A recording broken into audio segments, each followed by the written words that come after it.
وخلق منها زوجها وبث منهما رجالا كثيرا ونساء واتقوا الله الذي تساءلون به والأرحام إن الله كان عليكم رقيبا يا أيها الذين آمنوا اتقوا الله وقولوا قولا سديدا يصلح لكم أعمالكم ويغفر لكم ذنوبكم ومن يطع الله ورسوله faqad faza fawzan azima. Kaum muslimin dan muslimat rahimani wa rahimakumullah. Segala puji bagi Allah. Dialah Allah yang maha baik. Kebaikan Allah selalu kita rasakan dalam kehidupan kita. Walaupun seringkali kita luput untuk kemudian mensyukurinya. Namun Allah Tabaraka wa Ta'ala dengan kasih sayangnya selalu memberikan segala sesuatu yang kemudian kita butuhkan dalam kehidupan kita. Dan nikmat itu sesungguhnya Allah Azza wa Jalla berikan kepada kita untuk menyempurnakan penghambaan kita kepadanya. Ketika Allah Azza wa Jalla perintahkan kita, "Wa ma khalaqtul jinna wal insa illa liya'budun." Dan tidaklah aku ciptakan jin dan manusia kecuali agar mereka beribadah kepadaku.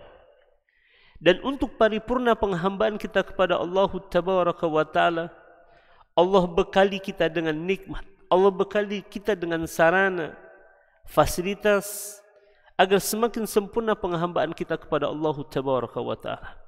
Sebagaimana di subuh hari ini kita merasakan nikmat Allah Azza wa Jalla pada setiap helaan nafas kita, detak jantung kita, aliran darah yang mengalir ke seluruh tubuh kita, yang membuat kita bisa kemudian berdiri tegak untuk melaksanakan salat, bagian dari kewajiban kita sebagai seorang hamba.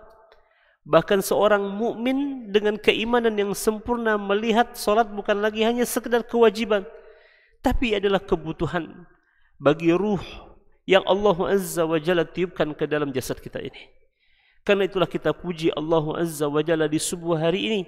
Alhamdulillahilladzi bi ni'matihi tatimmus shalihat. Segala puji bagi Allah yang dengan nikmat Allah tersebut insyaallah paripurna ketaatan, penghambaan, amal soleh kita di subuh hari ini. Selawat berangkaikan salam bersama kemudian kita sampaikan untuk Rasulullah sallallahu alaihi wasallam, junjungan alam, Nabi akhir zaman, contoh dan teladan. Dan ini bukan sekedar slogan, tapi adalah hakikat yang kita berusaha untuk wujudkan. Karena satu-satunya jalan yang disediakan oleh Allah Azza wa Jalla untuk menggapai ridha Allah Azza wa Jalla, kebahagiaan di hari akhir, adalah dengan menjadikan Rasul alaihi salatu wassalam sebagai uswatan wa qudwatan dalam kehidupan kita sehari-hari. Sekalipun kita tidak akan pernah bisa sampai pada derajat kesempurnaan yang dimiliki oleh Nabi Muhammad alaihi salatu wassalam, namun bukan berarti membuat kita putus asa dalam mengikuti Rasulullah sallallahu alaihi wasallam. Paling tidak sebuah kaidah fikih menghibur kita dalam hal ini. Dalam kaidah fikih tersebut dikatakan ma la yudraku kulluhu la yutraku kulluhu. Apa-apa yang tidak bisa dijangkau semuanya. Dalam hal ini berkenaan mengikuti Nabi Muhammad sallallahu alaihi wasallam dengan kesempurnaan yang ada pada diri Rasulullah sallallahu alaihi wasallam. Paling tidak la yutraku kulluhu, jangan tinggalkan semuanya. Mesti ada di dalam diri kita tanda bahwa kita adalah umatnya Nabi Muhammad SAW. Mesti ada di dalam diri kita alamat yang menunjukkan bahwa kita adalah umatnya Rasul alaihi salatu wassalam. Dengan cara apa? Sedaya upaya kita, semampu kita, sekuat tenaga kita, hidup dalam naungan sunnah Rasulullah sallallahu alaihi wasallam. Karena cinta Allah ada pada jalan orang-orang yang mengikutinya. Bahkan ampunan Allah diberikan kepada orang-orang yang meneladaninya. Berdasarkan firman Allah dalam surat Ali Imran di ayat 31, Allah berfirman, "Qul in kuntum tuhibbunallaha fattabi'uni yuhibbukumullahu wa yaghfir lakum dhunubakum wallahu ghafurur rahim." Katakanlah wahai Muhammad kepada siapa umatmu, pesan apa yang disampaikan? In kuntum tuhibbunallah, jika kalian benar-benar cinta kepada Allah, karena dengan mudahnya seseorang mengatakan cinta kepada Allah, tapi cinta perlu pembuktian. Dan salah satu bukti cinta kita kepada Allah Azza wa Jalla adalah dengan cara apa? Fattabi'uni, ikutilah oleh aku. Siapa? Rasul alaihi salatu wassalam. Dalam hal apa? Dalam semua aspek kehidupan kita, dalam semua sisi kehidupan kita. Walaupun tadi kita tidak akan pernah bisa sampai pada derajat kesempurnaan yang ada pada diri Nabi Muhammad, tapi usaha kita, kesungguhan kita dalam meneladani Rasulullah SAW, inilah yang akan memudahkan kita untuk melakukan kebaikan, ketaatan, amal-amal soleh, sunnah-sunnah yang telah diwariskan oleh Rasulullah Sallallahu Alaihi Wasallam. Karena Allah Azza wa Jalla menjamin, walladzina jahadu fina lanahdiyannahum subulana. Jadi kemudahan dari Allah Azza wa Jalla ada pada puncak usaha maksimal kita sebagai seorang hamba dalam menapaki jalan yang telah dilalui oleh Rasulullah Sallallahu Alaihi Wasallam. Karenanya Allah menjamin yuhibbukumullahu, Allah akan mencintai kalian. Disebabkan apa? Ittiba kita, ngikutnya kita kepada Rasul alaihi salatu wasallam. Wa yaghfir lakum dzunubakum, dan Allah akan mengampuni dosa-dosa kalian. Wallahu ghafurur rahim, dan Allah dialah yang maha pengampun lagi maha penyayang. Semoga kita termasuk di antara hamba-hamba Allah yang diberikan kemudahan oleh Allah Azza wa Jalla untuk mengikuti Rasul alaihi salatu wassalam. Karena itulah di subuh hari ini kembali kita duduk bersama di majlis di mana kita membahas nasihat, petuah, petunjuk Rasulullah sallallahu alaihi wasallam yang menjadi pedoman yang kita ikuti dalam kehidupan kita sehari-hari sebagai seorang hamba Allah Azza wa Jalla. Kaum muslimin dan muslimat rahimani wa rahimakumullah.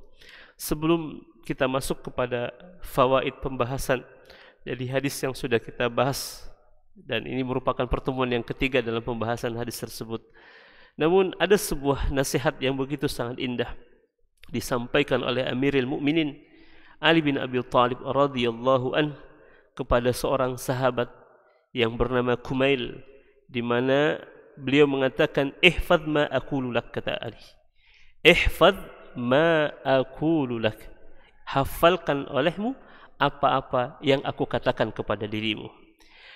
Di antara nasihat yang disampaikan oleh Ali bin Abi Thalib kepada Kumail tadi, beliau mengatakan bahwa al-ilmu khairun minal mali. Al-ilmu khairun minal mal. Ilmu itu jauh lebih baik dibandingkan dengan harta. Benar demikian, Pak? Atau masih persepsi kita harta lebih baik daripada ilmu? Mana yang lebih baik, Pak? Ilmu atau harta? Ilmu. Al-ilmu khairun minal mal. Ilmu lebih baik dibandingkan dengan harta. Mengapa demikian? Ali bin Abi Thalib radhiyallahu anhu menyebutkan, yahrusuka wa anta tahrusul mal. Kalau ilmu itu menjagamu, sedangkan harta engkau yang menjaganya, kata Ali bin Abi Thalib. Ilmu menjagamu, sedangkan harta engkau yang menjaganya. Justru ilmu ini dikatakan oleh para ulama, al-ilmu nurun. Ilmu itu adalah cahaya yang menerangi kehidupan kita, sehingga kita mengetahui mana yang baik, mana yang buruk, mana yang halal, mana yang haram, mana yang diperintahkan oleh Allah, mana yang dilarang oleh Allah Azza wa Jalla, mana jalan-jalan kebaikan dan mana jalan-jalan keburukan. Sehingga dengan kita mengetahui perkara-perkara tersebut, maka dengan demikian insya Allah ilmu ini akan menjaga kita, menuntun kita untuk selalu melakukan perkara-perkara yang dicintai oleh Allah Azza wa Jalla. Karena itulah Ali bin Abi Thalib mengatakan, al-ilmu yahrusuka, ilmu itu yang menjagamu. Adapun harta, tahrusuhu, engkau yang kemudian menjaganya. Betapa banyak hari ini kita justru merasa tidak aman karena harta kita, Bapak Ibu sekalian. Khawatir dengan harta, khawatir dengan kekayaan kita. Padahal Allah Azza wa Jalla tatkala kemudian berbicara tentang dunia di dalam Al-Quranul Karim, tidak pernah kemudian menjadikan harta sebagai barometer kemuliaan. Tidak pernah menjadikan harta ini sebagai barometer selain daripada kemuliaan juga kemudian pandangan kemuliaan, tidak. Karena Allah Azza wa Jalla selalu menyebut tentang dunia ini begitu sangat hina di sisi Allah Azza wa Jalla. Karenanya fitnah terbesar di akhir zaman kaum muslimin dan muslimat adalah fitnah terhadap dunia ini, fitnah terhadap harta ini. Karenanya kita kemudian berusaha untuk menjaga diri kita dengan cara apa? Satu di antaranya tidak pernah kemudian lari dari majelis ilmu. Karena ilmu ini akan menjaga kita sampai akhir daripada kehidupan kita. Karena itulah kita mendapati ada seorang ulama yang bernama Abu Rayhan Al-Bayruni.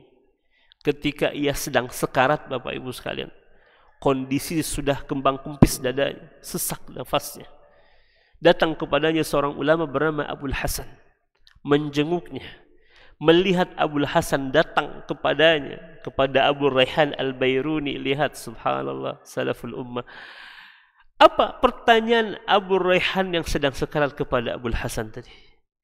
Kaifa qulti yauman hisab al-jaddatil fasidah, dalam keadaan dia sudah sangat susah sekali untuk berbicara.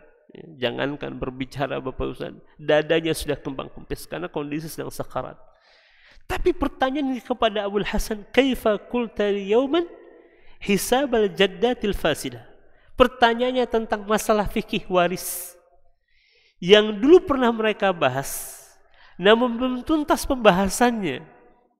Jadi dalam keadaan sekarat itu dia masih ingat masalah ilmu yang dulu pernah mereka bahas. Apa kata Abul Hasan? Faqultu lahu ishfaqan alaih. Aku katakan kepada Abu Rayhan, ya, karena aku kasihan melihat kondisinya sedang sekarat tadi. Afi hadhil halah. Apakah dalam keadaan seperti ini engkau masih ingin berdiskusi dengan diriku tentang masalah fikih waris yang dulu pernah kita bahas namun belum tuntas pembahasannya? Subhanallah. Dan kita tahu bab waris ini termasuk bab yang paling berat dalam pembahasan fikih, Pak.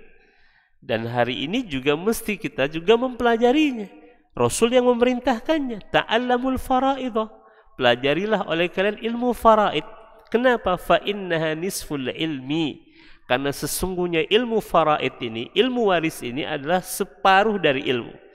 Wa huwa awwalu yunza an ummati, dan ilmu faraid ini adalah hal pertama yang akan dicabut dari umatku, kata Rasul. Dan benar saja kalau kita jujur, Pak, ya, kalau kita jujur, berapa persen dari umat Islam yang mengerti ilmu faraid hari ini? Berapa persen dari kaum muslimin yang mengerti ilmu faraid hari ini? Karenanya hal pertama yang akan dicabut dari umatku ini, kata Nabi Muhammad, adalah ilmu faraid ini. Wa huwa awwalu yunsa, dan hal pertama yang akan dilupakan oleh kaum muslimin adalah ilmu faraid ini.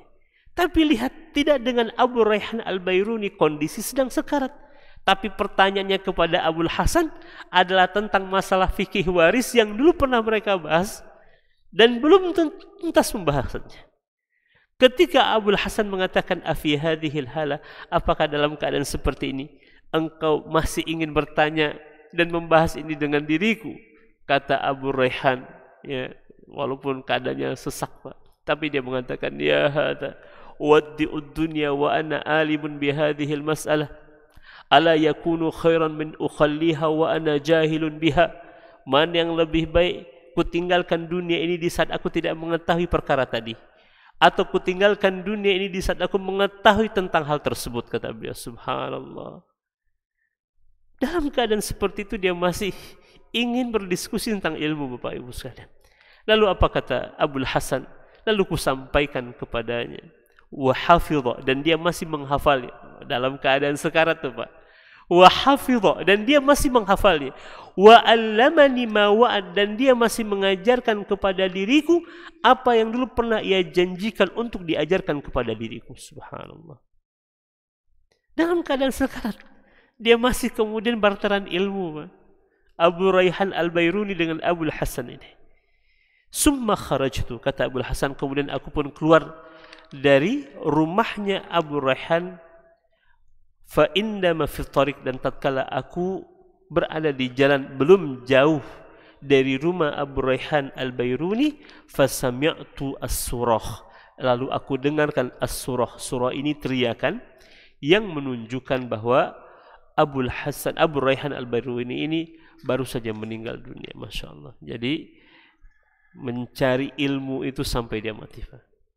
Sampai menghembuskan nafas terakhirnya. Kenapa? Karena dulu para ulama tahu bahwa ilmu inilah yang menjaga diri kita. Al-ilmu yahrusuka wa anta tahrusul mal. Ilmu menjagamu, sedangkan harta engkau yang menjaganya. Jadi mana yang lebih baik, Pak? Harta atau ilmu? Ilmu atau harta? Allahu Akbar. Mudah-mudahan keyakinan ini dan pemahaman ini selalu melekat dalam diri kita, sehingga yang membuat kita berhenti dalam menuntut ilmu hanya satu, yaitu kematian. Tidak ada yang membatasi kita dalam menuntut ilmu kecuali kematian. Apakah usia membatasi kita? Apakah ketika sudah tua pensiun dalam menuntut ilmu? Tidak, Bapak Ibu sekalian. Sebagaimana dikisahkan juga tentang para ulama terdahulu, mereka di saat usianya 80 tahun nih, Masya Allah. Usianya 80 tahun, Pak. Ya, wa yuhaddithu al-Imam Ibnu Aqil an himmatihi wa huwa fi ashri 80 min umri, fayaqulu rahimahullah, inni la yahillu li an udayya sa'atan min umri hatta idza ta'attala lisani an mudhakarati wa munadharatin wa basari an mutala'atin a'lamtu fikri fi hali rahati wa ana mustarih fala anhad illa wa qad khatara lima asturuhu wa inni la ajidu min hirsi ala ilmi wa ana fi ishri 80 ashaddu mimma kuntu ajidu wa ana ibnu ishrin. Subhanallah. Ini kalimatnya sangat indah, Bapak Ibu sekalian. Ibnu Aqil rahimahullah, beliau mengatakan, wa inni la ajidu min hirsi, dan aku, kata beliau, tidaklah merasakan gairah dalam menuntut ilmu. Wa ana fi ashri 80, di saat usiaku 80 tahun. Ada di antara kita yang sudah 80 tahun di sini, Pak? Kalau dilihat dari depan ini masih 30 tahun semua namanya. Usia Ibnu Aqil sudah 80 tahun, tapi dia mengatakan, tidaklah aku merasakan gairah dalam menuntut ilmu. Wa ana fi ashri 80, di saat usiaku 80 tahun, ashadda mimma kuntu ajiduhu wa ana ibnu ishrin, melebihi daripada usiaku 20 tahun, katanya. Jadi semakin tua dia semakin bersemangat, semakin tua dia semakin bergairah dalam menuntut ilmu. Begitulah salaful ummah. Tidak ada yang membuat mereka berhenti untuk belajar kecuali hanya kematian. Bahkan usia tidak membatasi mereka. Bahkan gelar S1, S2, S3 sekalipun tidak membuat kita berhenti dalam belajar. Karena sekali lagi, ilmu ini adalah cahaya dalam kehidupan kita. Karena itulah kita selalu berusaha untuk menghadiri majelis-majelis ilmu. Kenapa? Karena ilmu inilah yang akan menjaga kehidupan kita di dunia dan insya Allah nanti juga di akhirat. Kaum muslimin dan muslimat rahimani wa rahimakumullah. Kita masih dalam pembahasan hadis yang ke-19, ya. Hadis dari Ibnu Abbas radhiyallahu anhuma, di mana dalam hadis ini Rasulullah SAW banyak memberikan wasiat, nasihat kepada Ibnu Abbas radhiyallahu an. Paling tidak dalam hadis riwayat Imam At-Tirmidzi ada sekitar 7 nasihat yang disampaikan oleh Nabi Muhammad, dan sudah kita bahas dalam pertemuan yang lalu, dan insyaallah taala di subuh hari ini kita akan membahas tentang fawaid, pelajaran-pelajaran yang bisa kita petik dari hadis Ibnu Abbas radhiyallahu anhuma ini. Yang pertama, kaum muslimin dan muslimat, dari hadis ini kita bisa mengambil pelajaran. Yang pertama adalah mulatafatan Nabi sallallahu alaihi wasallam. Mulatafatun Nabi. Apa itu mulatafah? Mulataf ini dari kata latif, lutfu. Mana lutf? Kelembutan. Jadi hal pertama yang kita dapatkan dari hadis ini adalah kelembutan Nabi Muhammad sallallahu alaihi wasallam liman huwa dunah, kepada orang-orang yang secara usia itu di bawah Nabi Muhammad SAW. Jadi dalam banyak hadis Rasul alaihi salatu wasallam memerintahkan kita untuk menghormati yang tua, menyayangi yang muda. Salah satunya hadis yang datang dari Anas bin Malik radhiyallahu anhu. Apa kata Rasulullah SAW kepada Anas bin Malik? Ya Anas, wakiril kabira warhamis saghira turafiquni fil jannah. Wahai Anas, hormati yang tua, kata Rasul. Sayangi yang muda, maka engkau kelak akan menemaniku di mana? Di surga Allah Azza wa Jalla. Jadi sebab kita saling menghormati dan saling menghargai dan menyayangi yang lebih muda Bapak Ibu sekalian, maka ini menjadi salah satu sebab turafiquni fil jannah. Walaupun secara khusus hadis ini ditujukan kepada Anas bin Malik radhiyallahu anhu, tapi sesungguhnya nasihat ini juga ditujukan kepada seluruh umatnya Rasulullah sallallahu alaihi wasallam.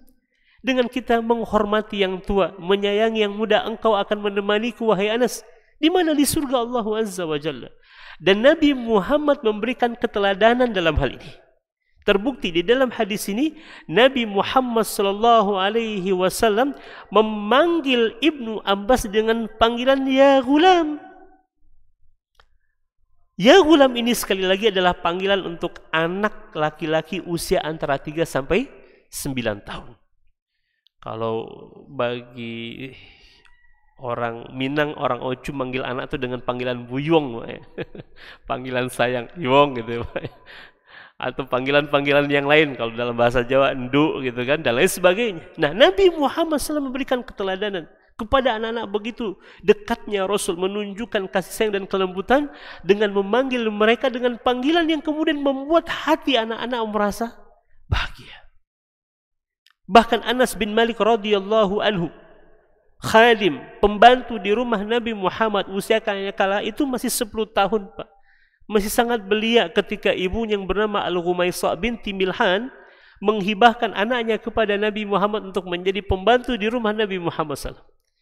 Selalunya Nabi Muhammad memanggil Anas bin Malik, kalau tidak dengan panggilan ya bunai, wahai anakku, panggilan sayang. Dalam bahasa Arab, anak itu ibnun, bunai itu panggilan untuk menunjukkan kasih sayang dan kelembutan. Ya bunai. Dan terkadang Nabi memanggil Anas dengan panggilan Unais. Ini panggilan nama sayangnya Anas bin Malik, subhanallah. Hatta bahkan kepada pembantunya, Pak. Tapi di anak-anak, karenanya Anas bin Malik tidak pernah merasa di rumah Nabi sebagai seorang pembantu, melainkan menjadi bagian dari keluarga Rasulullah sallallahu alaihi wasallam.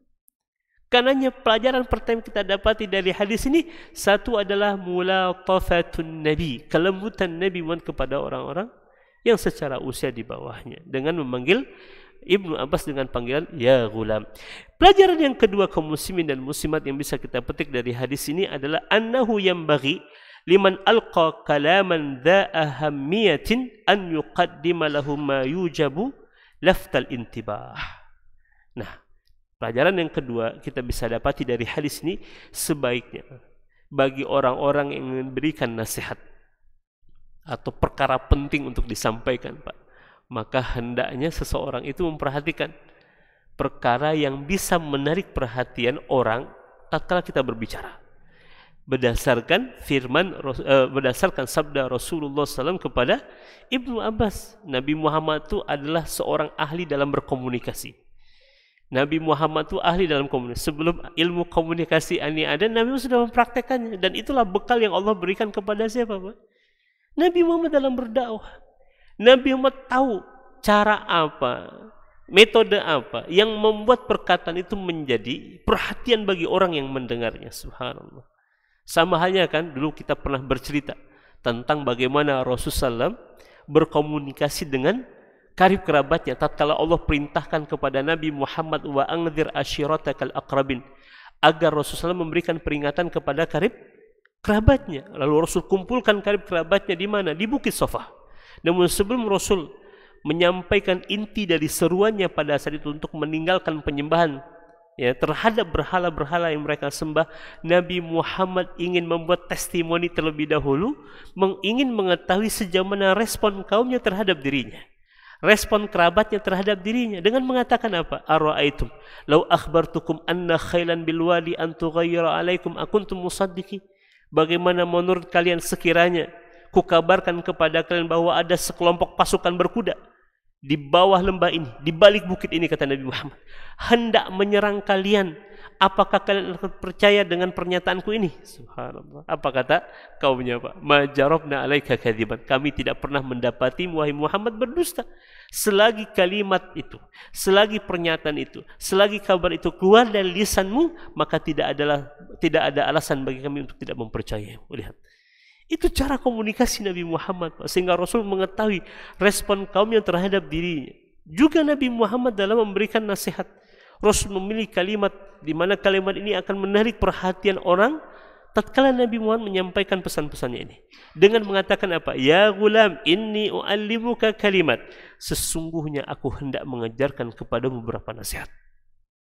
Dengan kalimat ini membuat Ibnu Abbas merasa bahwa apa yang disampaikan oleh Rasul ini adalah sesuatu yang sangat penting. Sehingga Ibnu Abbas memberikan perhatiannya penuh kepada siapa, Pak? Kepada Rasulullah SAW. Sehingga Ibnu Abbas menghafal kalimat demi kalimat yang disampaikan oleh Nabi Muhammad. Kenapa?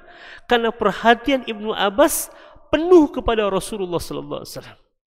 Ya, karenanya kita juga bisa belajar dari Nabi Muhammad kalau kita ingin memberikan nasihat, memberikan petuah Bapak Ustaz kepada anak kita, kepada keluarga kita, atau kepada siapa saja, maka pilih kata-kata yang akan menarik perhatian orang terhadap apa yang kita sampaikan, sebagaimana yang dicontohkan oleh Rasulullah SAW. Terkadang Rasul memegang pundak seseorang tatkala berbicara, Pak, sehingga kemudian fokusnya akan kepada Rasul SAW dan lain sebagainya. Berbagai macam metode yang dimiliki oleh Nabi Muhammad dalam memberikan nasihat. Pelajaran yang ketiga yang bisa kita petik dari hadis ini adalah anna man hafidhallaha hafidhahullahu liqauli ihfadillah yahfadka.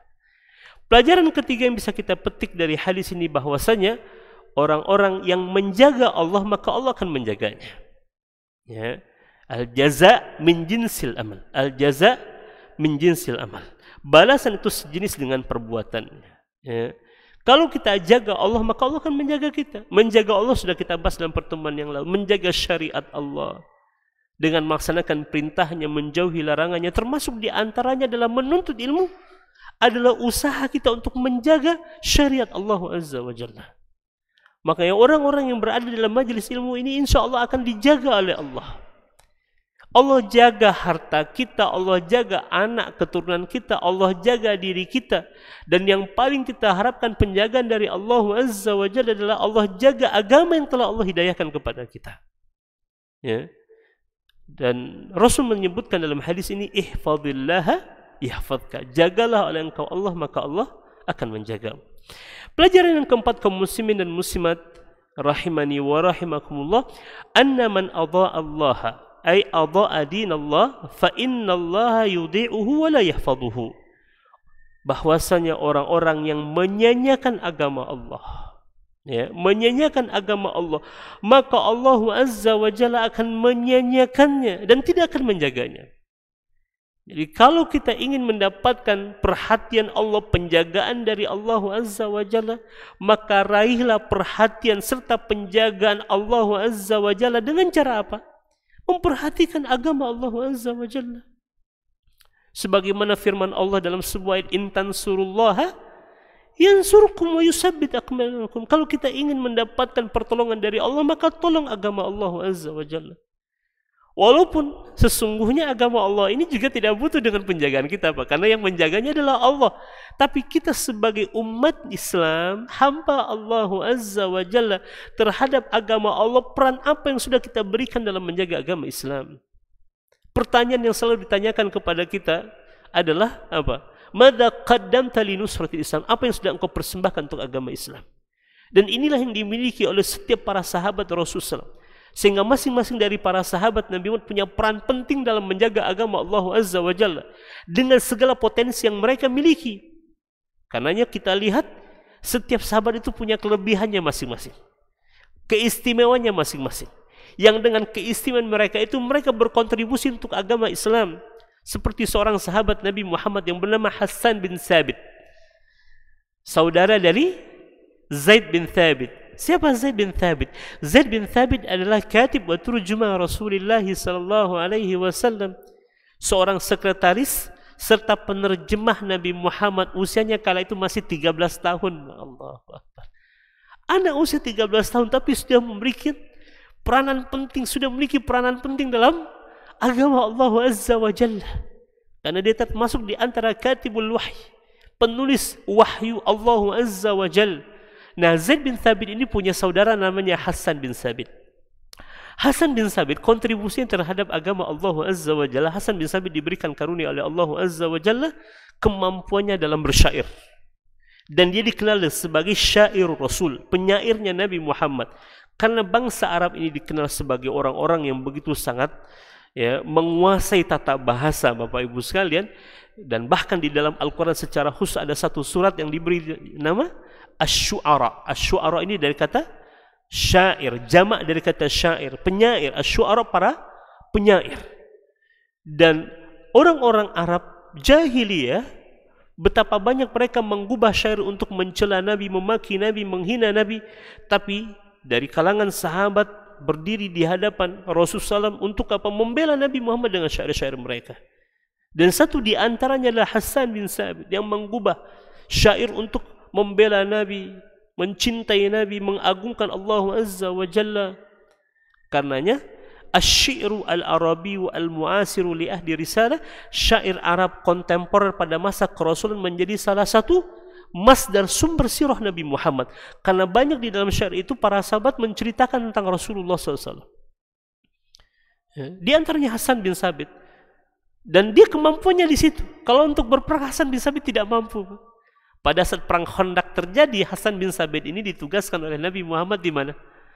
Di dalam kota Madinah, bukan berada di depan atau di garda depan, bukan di baris terdepan dia, tapi di dalam kota Madinah. Karena memang dia tidak punya basic untuk berperang, Pak. Tapi bukan berarti ketika dia tidak punya basic untuk berperang kemudian Nabi Muhammad meremehkan kemampuan dan kontribusi Hasan bin Sabit dalam membela Islam. Karena Rasul tahu potensinya ada di syair, bukan berperang. Sehingga Rasul tugaskan Hasan bin Sabit untuk menjaga kaum wanita, anak-anak serta orang-orang tua yang ada di dalam kota Madinah. Sekalinya ada orang Yahudi masuk ke dalam barisan kaum muslimin di dalam kota Madinah untuk memata-matai seorang sahabi yang bernama Sofia. Sofia ini adalah bibi Nabi Muhammad, mengatakan kepada Hasan, wahai Hasan, itu ada orang Yahudi mengendap-endap masuk di barisan kita. Tangkaplah dia, kalau perlu bunuh dia, kata Sofia. Kata Hasan, saya tidak bisa melakukannya, kata Hasan.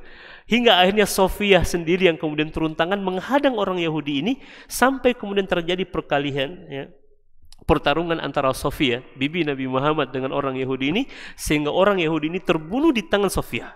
Bukan hanya itu, Sofia kemudian menyeret jasad orang Yahudi ini untuk dibawa ke kerumunan orang-orang Yahudi. Apa kata orang-orang Yahudi? Kalau wanita muslimah saja segini kuatnya, lalu bagaimana dengan kaum laki-laki muslimnya? Akhirnya mereka mundur semuanya, Pak. Subhanallah.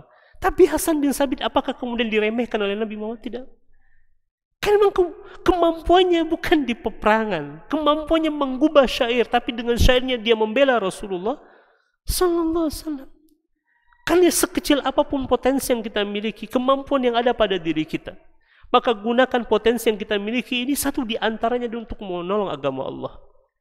Karena disebutkan man adha Allah atau adha dinallah, barang siapa yang menyia-nyiakan agama Allah, mengabaikan agama Allah, tidak peduli dengan agama Allah, maka Allah tidak akan peduli dengannya.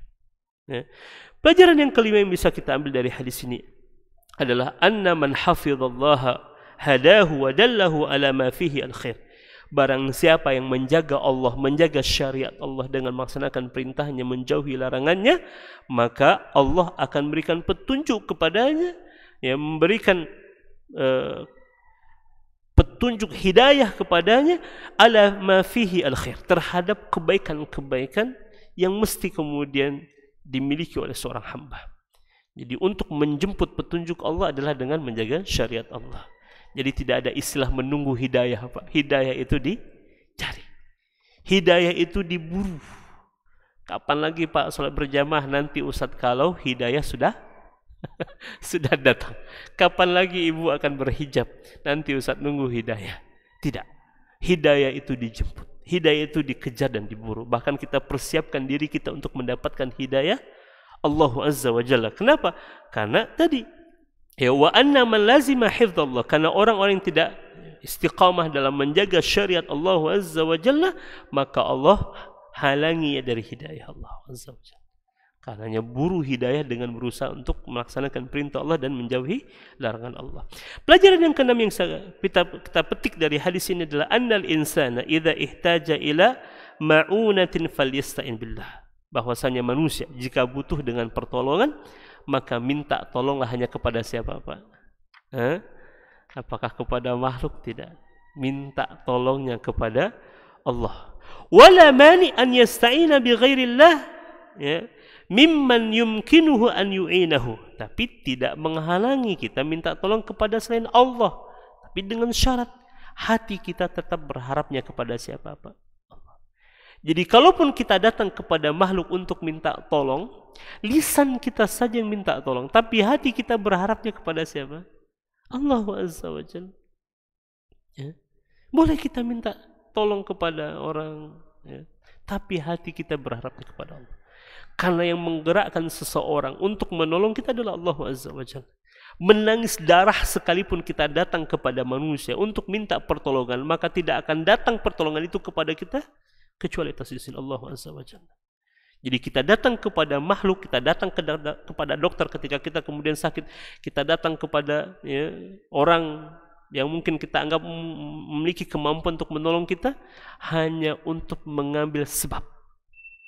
Sedangkan musababnya tetap di sisi Allah Azza wa Jalla, ya. Kemudian kaum muslimin dan muslimat yang rahmati Allah Azza wa Jalla, annal ummata lan tastati'. Pelajaran yang ketujuh, annal ummata lan tastati' an tanfa ahadan illa idza kana Allah qad katabahu Allah. Umat tidak akan mungkin bisa mendatangkan manfaat kepada kita. Umat ini sudah kita bahas, Pak. Umat ini terdiri dari orang yang pertama diciptakan sampai orang yang terakhir kali diwafatkan, termasuk di dalam jin dan manusia. Ya, sudah kita bahas dalam pertemuan yang lalu. Sekalipun umat ini berkumpul untuk mendatangkan manfaat kepada kita, tidak akan sampai manfaat itu kepada kita kecuali atas izin Allah. Sebagaimana jika berkumpul umat untuk mencelakai kita, memberikan mudarat kepada kita, maka mudarat itu tidak akan sampai kepada kita kecuali telah Allah Azza wa Jalla tetapkan. Ini berkenaan dengan masalah takdir, iman kita kepada takdir.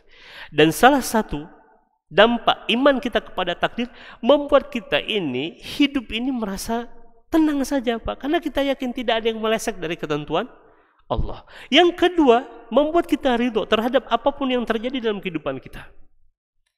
Apapun yang terjadi dalam kehidupan kita, kita ridho karena yang menetapkannya Allah Azza wa Jalla.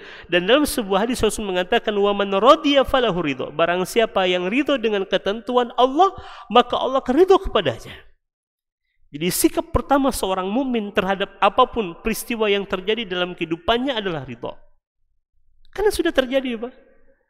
Kita berjalan nih di satu lapangan, tiba-tiba ada batu peletok gitu, kena jidat kita. Sikap kita pertama apa, Pak? Ridho dulu. Ridho benjol, nggak ridho? Sudah benjol, mendingan ridho. Kalau kita ridho, Allah akan ridho kepada kita. Namun setelah itu kita mulai berpikir, Pak, ya Allah, ini lapangan begitu luas, jidat begini sempit, kenapa engkau pilih di sini, gitu kan? Oh, mungkin ini kurang istighfar nih, astagfirullahaladzim. Sehingga setiap peristiwa membuat kita ingat kepada Allah Azza wa Jalla. Nah, kemudian kaum muslimin dan muslimat rahmati Allah Azza wa Jalla, pelajaran yang ke-8 yang bisa kita petik dari hadis ini adalah annahu yajibu 'alal mar'i an yakuna mu'alliqan raja'ahu billah. Subhanallah. Seharusnya, semestinya setiap manusia selalu mu'alliqan, bergantung kepada Allah Azza wa Jalla, selalu berharapnya hanya kepada Allah. Wa alla yaltafit ilal makhluqin, dan jangan sampai hati kita ini terpaut kepada makhluk. Fa innal makhluqin la yamlikuna lahu darra wala naf'a. Karena makhluk itu statusnya sama. La haula wala quwata illa billah. Bahkan Nabi Muhammad, "Qul inni la amliku li nafsi darra wala naf'a." Katakan, wahai Muhammad, aku tidak punya kemampuan untuk mendatangkan manfaat dan mudarat. Bahkan Nabi Muhammad sallallahu alaihi wasallam sekalipun. Kalaupun Allah Azza wa Jalla, kalaupun Nabi Muhammad sallam diberikan oleh Allah Azza wa Jalla keistimewaan kepada dirinya, ada mukjizat, semuanya terjadi atas izin dan kehendak Allah Azza wa Jalla. Tapi secara personal Allah perintahkan Nabi Muhammad, "Qul inni la amliku li nafsi darra wala naf'ah." Katakan wahai Muhammad, sesungguhnya aku tidak punya kemampuan untuk mendatangkan manfaat dan mudarat. Karena sekali lagi tadi, kalaupun kita datang kepada makhluk, hati kita tertatap berharapnya kepada siapa? Allah Azza wa Jalla. Bahkan dulu ada seorang sahabat Nabi, Pak, dia menjawab seruan Nabi Muhammad, di mana Rasul pada saat mengatakan, siapa di antara kalian yang tidak pernah yang memutuskan hubungannya untuk tidak pernah minta kepada manusia, maka kujamin untuknya surga, kata Rasul. Ada seorang sahabat bernama Thauban radhiyallahu anhu mengangkat tangannya dan dia mengatakan, ya Rasul, aku tidak akan pernah minta kepada manusia. Dan benar saja sejak saat itu sahabat apapun yang menjadi hajat kebutuhan dalam hidupnya tidak pernah lagi minta kepada manusia kecuali hanya kepada Allah Azza wa Jalla. Subhanallah. Dan itu tingkat keimanan yang sempurna. Kalau kita kan masih bukan berarti tidak boleh. La mani, dikatakan tadi la mani, tidak dilarang kita datang kepada makhluk untuk meminta tolong. Tapi hati kita tetap rajaknya kepada siapa, Pak? Berharapnya hanya kepada Allah Azza wa Jalla. Yang kesembilan, anna kulla syai'in maktuban min Allah Ta'ala. Bahwa segala sesuatu telah tertulis di sisi Allah Azza wa Jalla. Faqad thabata 'anil Nabi sallallahu alaihi wasallam, telah ditetapkan dari Rasulullah sallallahu alaihi wasallam, anna Allah Azza wa Jalla kataba maqadir al-khalqi qabla an yakhluqa as-samawati wal ard bi 50,000 sanatin. Dalam sebuah hadis Rasul menyebutkan bahwasanya Allah Azza wa Jalla telah menuliskan maqadir, ketetapan segala sesuatu makhluknya sebelum diciptakan langit dan bumi 50,000 sanah, 50,000 tahun sebelum alam semesta ini atau langit dan bumi diciptakan. Jadi tidak ada takdir yang meleset begitu. Dalam hadis ini kita dapati rufi'atil aqlam wa jaffatis sufuf, kata Rasul. Pena telah diangkat, lembaran telah kering. Artinya segala sesuatu sudah ditulis oleh Allah Azza wa Jalla. Dalam sebuah hadis Rasul menyebutkan, inna awwala, hal pertama yang diciptakan oleh Allah dari makhluknya apa? Al-qalam. Lalu Allah katakan kepada faqalalah, lalu Allah berkata kepada al-qalam ini, uktub, tulislah, kata Allah Azza wa Jalla. Lalu al-qalam kemudian mengatakan, wa ma aktub, apa yang kutulis oleh Allah? Uktub maqadira kulla syai'. Tulis segala sesuatu yang akan terjadi di alam semesta ini, kata Allah Azza wa Jalla. Dan Rasul mengatakan, barang siapa yang wafat dalam keadaan tidak yakin dengan hal ini, maka dia bukan termasuk di antara golonganku, kata Rasul. Artinya wajib bagi kita sebagai seorang mukmin yakin kepada takdir Allah Azza wa Jalla, bahwa tidak ada takdir yang meleset dalam kehidupan kita, Pak. Tidak ada takdir yang meleset, karena semuanya sudah ditetapkan oleh Allah Azza wa Jalla, bahkan 50,000 tahun sebelum Allah menciptakan langit dan bumi. Kemudian kaum muslimin dan muslimat, yang ke-10 pelajaran bisa kita petik dari hadis ini, fir riwayatil ukhra anna al-insan idza ta'arraf ila Allah Azza wa Jalla bi ta'atihi fi as-sihhah war rakha arrafahu Allah Ta'ala fi hali syiddah falatif bihi wa'anihi wa azala syiddatihi. Subhanallah. Disebutkan dalam hadis selain daripada Imam At-Tirmidzi, disebutkan bahwasanya manusia tatkala ia mengingat Allah dengan ketaatan di waktu sehatnya, di waktu lapangnya, di waktu bahagianya, maka Allah akan mengingatnya di masa sulitnya, di masa sempitnya, dengan kasih sayangnya, dengan kelembutannya, dan menghilangkan kesedihannya, Bapak Ibu sekalian. Jadi ingat Allah bukan hanya di waktu sulit saja. Kita betapa banyak di antara manusia yang ingat Allah hanya di masa-masa sulitnya saja. Kalau sudah sakit datang, kalau sudah kesedihan datang, kalau musibah sudah datang menghampiri, kalau kesempitan kemudian menghampiri, baru ingat Allah Azza wa Jalla. Padahal prinsipnya ta'arraf ilallahi firraha ya'rifka fisyiddah. Ingat Allah di masa lapang, di masa sehat, maka Allah akan peduli dengan kita di saat kita sedang susah, dengan menghilangkan kesedihan, menghilangkan kesusahan, kesulitan dalam kehidupan kita. Karenanya ingat Allah kapanpun, baik di saat kita sedang lapang atau sempit, di saat sehat maupun sakit. Ini wasiat Nabi Muhammad. Kemudian yang ke-11, annal insana idza kana qad kataballahu alaihi syai'an fa innahu la yukhti'uhu wa anna Allah azza wa jalla idza lam yaktub alaihi syai'an fa innahu la yusibuhu. Ya, pelajaran juga bisa kita petik dari hadis ini Bapak Ibu sekalian, bahwasanya manusia kalau sudah Allah Azza wa Jalla tetapkan untuk dirinya tidak ada yang salah. Jadi sekali lagi takdir itu tidak ada yang salah. Takdir itu tidak ada yang meleset Bapak Ibu sekalian.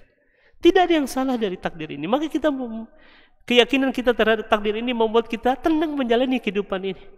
Tenang kita menjalani kehidupan ini karena tidak ada yang salah. Hanya saja kita diberikan oleh Allah Azza wa Jalla pilihan. Ya, pilihan dalam hal apa? Ada perkara yang dihalalkan, ada perkara yang diharamkan oleh Allah Azza wa Jalla.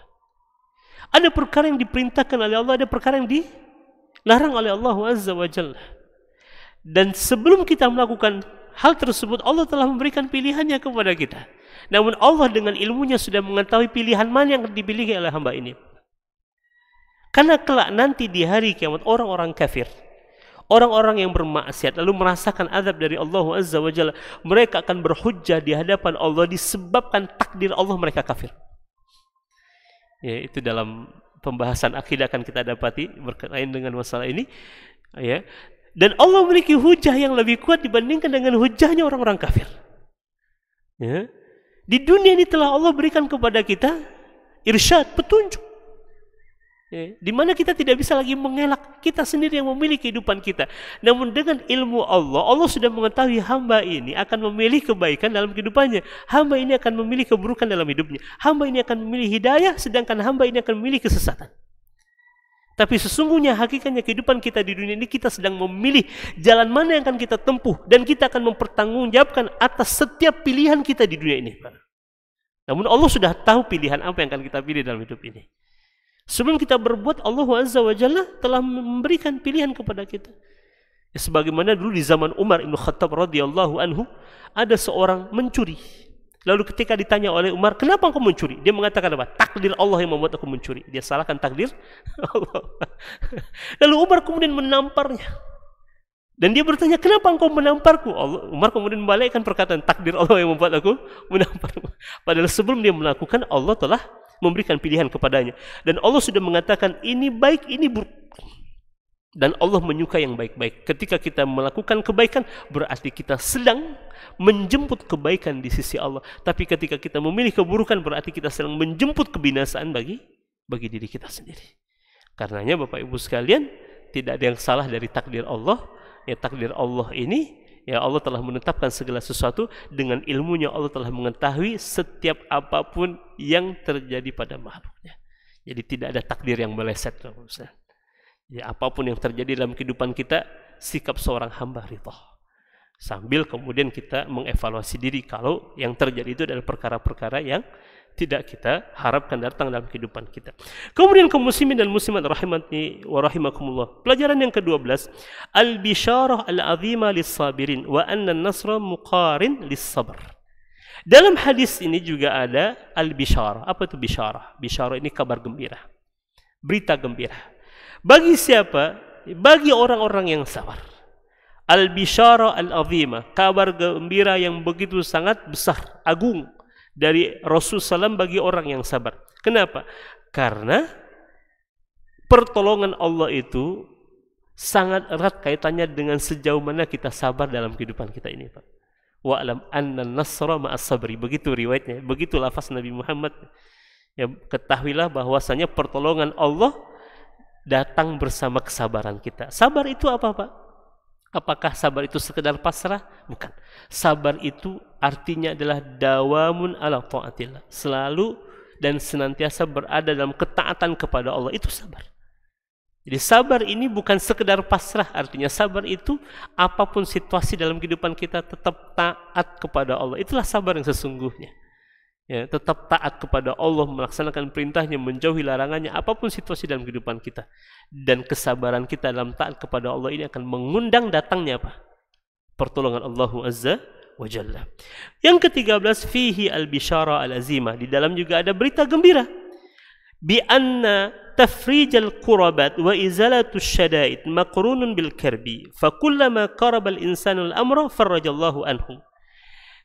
Di antara kabar gembira yang Rasul sebutkan dalam hadis ini bahwasanya tafrij al-qurabat. Tafrij ini adanya kelapangan, kemudahan atas setiap kesulitan dalam kehidupan kita, justru kelapangan itu bersamaan adanya masalah. Jadi jangan pernah takut dengan masalah, Pak. Yakinlah bahwasanya pada setiap persoalan pasti ada jalan keluarnya. Pada setiap kesulitan pasti ada kemudahannya. Fa inna ma'al usri yusra. Secara langsung Allah menyebutkan dalam surah Al-Insyirah, sesungguhnya bersamaan kesulitan itu ada kemudahan. Ya, sulit ada kemudahannya. Karenanya sikap terbaik kita sebagai seorang hamba adalah sabar tadi. Sabar untuk selalu taat kepada Allah. Sabar untuk selalu berdoa kepada Allah tanpa ada rasa putus asa dalam diri kita. Karena Rasul dalam sebuah hadis yang mengatakan, la ta'jizu anid du'a. Jangan kalian putus asa, berlemah dari berdoa kepada Allah. Karena dalam ayat maupun dalam hadis, Allah dan Rasul mengatakan bersamaan kesulitan itu ada kemudahan. Jadi kita meyakini, Pak, dalam kehidupan kita ada di antara kita yang tidak punya masalah dalam hidupnya, Pak. Ada yang tidak punya masalah, Pak? Semua kita punya masalah dalam hidup kita, Pak. Selagi kita merasa punya masalah dalam hidup kita, maka yakinlah pada setiap persoalan ada jalan keluar. Dan jalan keluar itu kita akan menjemputnya dengan ketakwaan kepada Allah Azza wa Jalla. Wa may yattaqillaha yaj'al lahu makhraja. Ketakwaan itu akan mengantarkan kita kepada jalan keluar atas setiap persoalan dalam hidup kita. Dan Rasul dalam hadis ini mengatakan bahwasanya bersamaan dengan kesulitan pasti akan ada kemudahan, kata Rasul alaihi wasallam. Yang ke-14 juga ada al-bisyarah, ada berita gembira. Annal insana idza asabahu al-usr falyantazir al-yusr. Wa qad dzakara Allah ta'ala dzalika fil Qur'anil Karim. Faqala ta'ala fa inna ma'al usri yusra. Inna ma'al usri yusra. Fa idza 'asrat bika al-umur faltaji ila Allahi muntadhiran taysirihi musaddiqan biwa'dihi. Juga mengulang dan menguatkan dari apa yang sudah kita bahas tadi, ya, ada di antara kabar gembira yang disampaikan oleh Rasul bahwasanya manusia tatkala ia ditimpa kesulitan, maka tunggulah, bahasanya falyantazir, tunggulah kemudahan dari Allah Azza wa Jalla. Karena Allah telah menyebutkan dalam Al-Qur'an, fa inna ma'al usri yusra, inna ma'al usri yusra. Dua kali Allah menyebutkan kalimat yang sama, ya, dalam satu surat di dua ayat. Fa inna ma'al usri yusra, inna ma'al usri yusra. Dan ayat ini menggunakan inna. Inna ini disebut dalam bahasa Arab harfut taukid. Taukid ini untuk menegaskan dan menguatkan. Artinya Allah menjanjikan sesungguhnya kan untuk menguatkan dan menegaskan. Bersamaan kesulitan ada kemudahan. Karenanya ketika kita merasa kesulitan dalam hidup kita, Bapak Ibu sekalian, faltaji ilallah, maka segeralah kembali kepada Allah untuk menunggu kemudahan dari Allah Azza wa Jalla, karena innallaha la yukhliful mi'ad. Allah tidak pernah melanggar janjinya.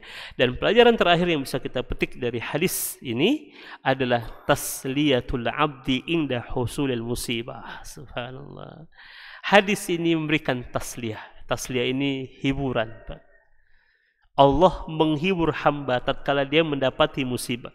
Wa fawatil mahbubi ala ahadil ma'nayaini fi qawlihi wa'lam anna ma asabaka lam yakun liyukhti'aka wa ma akhta'aka lam yakun liyusibak. Fal jumlatul ula tasliyatu fi husulil makruh wa thaniyah tasliyatu fi fawatil mahbub wallahu al-muwaffaq. Ya, dalam kalimat Nabi Muhammad, dan ketahuilah bahwasanya apa-apa yang menimpa dirimu tidak akan salah. Jadi setiap musibah yang terjadi dalam kehidupan kita tidak ada yang salah. Dan kalimat yang pertama ini adalah tasliyah, menjadi hiburan ketika kita mendapatkan perkara-perkara yang tidak kita senangi, Pak. Ya, ketika terjadi sesuatu yang tidak kita harapkan dalam hidup kita, tidak ada yang salah dari ketentuan Allah Azza wa Jalla. Ketika Allah memberikan satu ujian kepada kita, Allah tahu kita punya kemampuan untuk menghadapinya. La yukallifullahu nafsan illa wus'aha. Itu harus ada dalam diri kita. Keyakinan kita menghadapi satu persoalan, satu, tidak mungkin Allah memberikan persoalan ini kepada kita, kecuali Allah sudah mengetahui kemampuan kita untuk menanggung persoalan tersebut. Nah, kalimat yang kedua, ma akhta'aka lam yakun liyusibak, dan apa-apa yang tidak mungkin terjadi, yang tidak ditetapkan oleh Allah terjadi dalam dirimu, maka tidak akan terjadi. Nah, kalimat yang kedua ini juga menjadi tasliyah, menjadi hiburan. Fi fawatil mahbub, jika sesuatu yang kita cintai, sesuatu yang kita sayangi, fawat, hilang dalam kehidupan kita. Jadi ketika kita diuji dengan kehilangan, dengan kematian, dengan kemalangan, ini membuat kita selalu kemudian berharap hanya kepada Allah Azza wa Jalla, karena tidak ada yang meleset dari ketentuan Allah terhadap diri kita. Dan mudah-mudahan dengan kita memahami nasihat-nasihat yang secara khusus disampaikan oleh Rasul kepada Ibnu Abbas, namun nasihat ini juga ditujukan kepada kita, membuat kita menapaki hidup ini betul-betul, Bapak Ibu sekalian, fokus kita hanya mencari apa yang disukai oleh Allah, melakukan perkara-perkara yang disenangi oleh Allah, disukai oleh Allah, dan menghindari perkara-perkara yang dibenci oleh Allah. Insya Allah kehidupan kita, apapun takdir yang berlaku dalam kehidupan kita, maka kita bisa melewatinya dengan baik, dengan mudah, dan bahkan musibah ini akan mendatangkan anugerah dalam kehidupan kita, Pak. Subhanallah. Jadi seorang mukmin itu kan selalu berbahagia. Bahkan seorang mukmin itu mampu merubah musibah menjadi anugerah dalam hidupnya. Ini pernah terjadi kepada Syekh Ibnu Taimiyah rahimahullah, ketika dia dipenjara oleh penguasa zalim di masa beliau pada saat itu. Beliau mengatakan, lihat ciri orang beriman tuh. Beliau mengatakan apa? Madza yasna' a'da'i bi. Terserah apapun yang dilakukan oleh musuh-musuhku terhadap diriku. Anna jannati fi sadri. Kebahagiaan itu ada dalam diriku, kata beliau. Wa hiya mai aina ma zahabtu. Dan kebahagiaan itu selalu menyertai kemanapun aku pergi. Fa idza nafani a'da'i bi fanafirilah. Kalau musuh-musuhku mengusirku dari tanah kelahiranku ini, maka pengusiran terhadap diriku adalah rihlah, tamasya, kata dia. Kalau diusir jadi rihlah, jadi tamasya. Wasijni khulwah. Dan penjaraku ini bagi diriku, kata Imam Ibnu Taimiyah rahimahullah, adalah khulwah, tempat aku berdua-duaan dengan Allah. Tidak ada yang mengganggu aku dengan Allah Azza wa Jalla. Subhanallah. Di penjara bagi diri Ibnu Taimiyah, Syekh Ibnu Taimiyah rahimahullah, adalah tempat aku bisa berdua-duaan dengan Allah tanpa ada orang yang mengganggu diriku. Wa qatli syahad. Dan sekalipun aku dibunuh, kata beliau, maka pembunuhan atas diriku adalah syahadah, syahid yang selama ini aku mohonkan kepada Allah Tabaraka wa Ta'ala. Jadi seorang mukmin dengan keimanan yang sempurna mampu merubah musibah menjadi anugerah dalam hidupnya. Dan mudah-mudahan kita diberikan oleh Allah Azza wa Jalla keimanan yang sempurna, sehingga bisa menapaki kehidupan kita dengan penuh bahagia tatkala kita selalu bersama Allah Azza wa Jalla. Aqulu qouli hadza wa astaghfirullah li wa lakum. Subhanakallahumma bihamdika asyhadu an la ilaha illa anta astaghfiruka wa atubu ilaik. Assalamualaikum warahmatullahi wabarakatuh. Di kalau Umar ini subhanallah, yang diinginkannya itu generasi-generasi luar biasa, orang-orang hebat. Lalu kemudian apa yang dilakukan oleh Umar? Fa asta'miluhum fi ta'atillah. Aku gunakan mereka ini di dalam ketaatan kepada Allah. Ketika kaum muslimin itu memiliki penyakit namanya wahan, yaitu hubbud dunya wa karahiyatul maut, cinta dunia dan takut akan kematian. Lalu Nabi menjawab dengan yang lebih penting. Apa itu? Madza a'adatta laha. Apa yang engkau siapkan untuk kiamat itu? Bin Sulaiman tadi, inti yang bisa kita ambil apa? Solehkan diri kita. Solehkan diri kita sebelum mencari rezeki. Karena kalau kita tidak soleh, kalau kita tidak bertakwa kepada Allah Subhanahu wa Ta'ala dalam mencari rezeki itu akan terasa sulit.